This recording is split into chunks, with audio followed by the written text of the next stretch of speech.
खुलुमबाय मोनाबिलिनि गाहाम हामलायनायखौ बयनिसिमबो जासिहरग्रोबाय।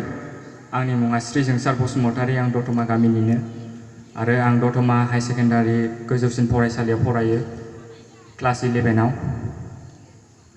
नोंनि जिउनि थांखिया मा? आंनि जिउनि थांखिया जादों आं सासे बिजनेसमेन जानाय। मा बिजनेसमेन खालामगोन नोंलाय? मा बिजनेस खालामनो सानदों? बिदिनो बाजाराव दासान्दि सोलिबाय थानाय लाइक मैगं थाइगं बारासिन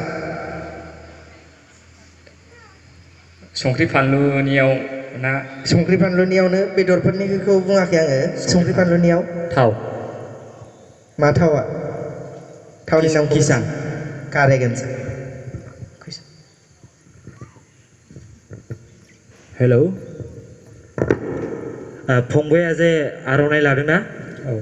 बे आर'नाइनि रुगुं रुगुङाव आगर होनाय दं, नोंबो नायदों जानांगौ।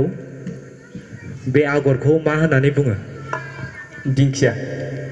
दिंखिया आगर। बै रुगुं रुगुं सेर सेरनि गोलाव गोलाव होनाया? बै गेजेरनि खन्द'निया? बे औ औ। बे बन्दुरा। बे गेजेरनिसो, बे सेर सेरनिया? दिंखिया आगर।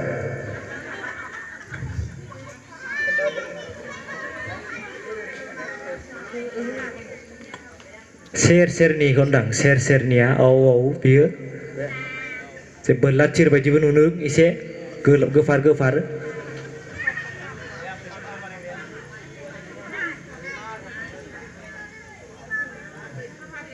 बैग्रि बिबार। जोंनि